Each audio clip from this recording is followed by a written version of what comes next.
Welcome to ABC campus. आज हम IFRS 8 operating segment के objective based question and answer cover कर रहे हैं 1 to 8। और इसमें पहला क्वेश्चन है कि ऑपरेटिंग सेगमेंट इंफॉर्मेशन शुड, अब इसमें क्या होना चाहिए जी ऑपरेटिंग सेगमेंट इंफॉर्मेशन के अंदर, increase the number of reported segment and provide more information.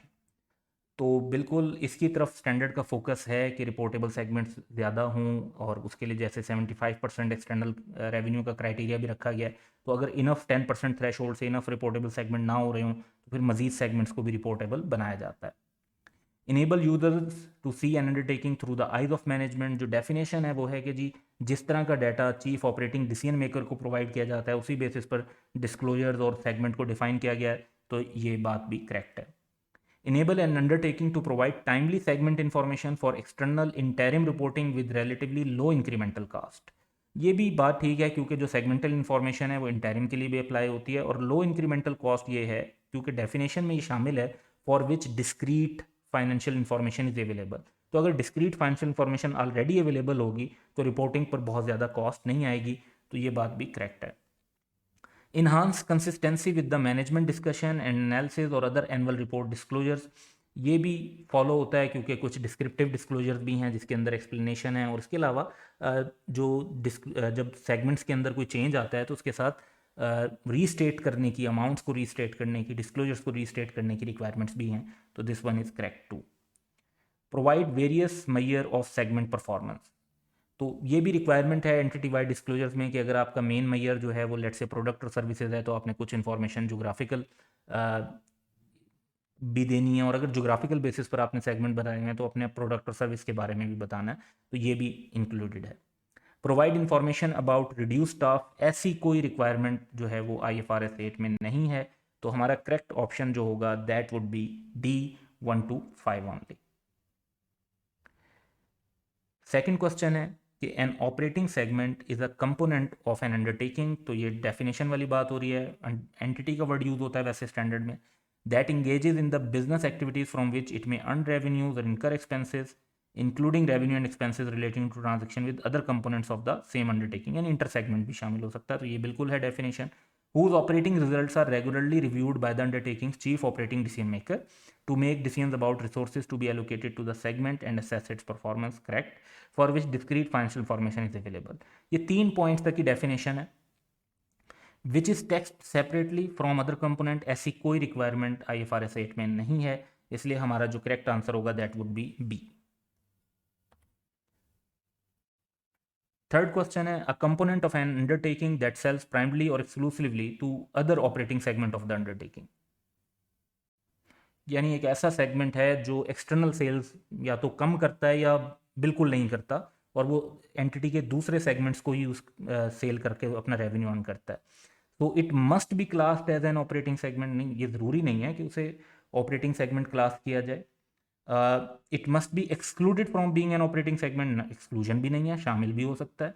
It is included as an operating segment if the undertaking is manage that way, yes, अगर उसका data जो है रेगुलरली रिव्यूड होता है by the chief operating decision maker in allocation of resources to the segments and in assessment of the performance of segment, तो फिर obviously उसको हम शामिल करेंगे। सो मैनेजमेंट वो डिज़ायर भी नहीं है, मैनेजमेंट अगर चलती इस तरीके से तो फिर वो होगा C option is correct. Fourth question है, IFRS 8 shall apply to listed companies, yes, any company reporting under IFRS that wishes to provide the information, no, all other companies reporting under IFRS, no। IFRS 8 जो है वो apply सिर्फ listed companies पर होता है, इसलिए 1 only would be correct answer. Then fifth question है कि एन ऑपरेटिंग सेगमेंट में engage in business activities for which it has yet to earn revenues, for example startup operations and it, ये correct है। Will be reportable segment before earning revenues, हो भी सकता है, will B इतना appropriate नहीं होगा। May be reportable segment before earning revenues, yes it may be, standard में भी जो टर्म यूज हुई है वो है मे बी। अब मे बी से कॉन्सेप्ट वही है कि अगर उसका जो डाटा है वो रेगुलरली प्रोवाइड किया जाता है चीफ ऑपरेटिंग डिसीजन मेकर को तो वो हो जाएगा, और अगर नहीं किया जाता तो नहीं होगा। तो will not be reportable segment before earning revenues, और रिपोर्टेबल होने के लिए क्राइटेरिया मीट करना है, तो विल बी तो सही नहीं होगा और विल नॉट बी सही नहीं होगा, मे भी हो सकता है क्राइटेरिया मीट करेगा तो रिपोर्टेबल बन जाएगा और क्राइटेरिया मीट नहीं करेगा तो रिपोर्टेबल नहीं बनेगा। So B option is correct.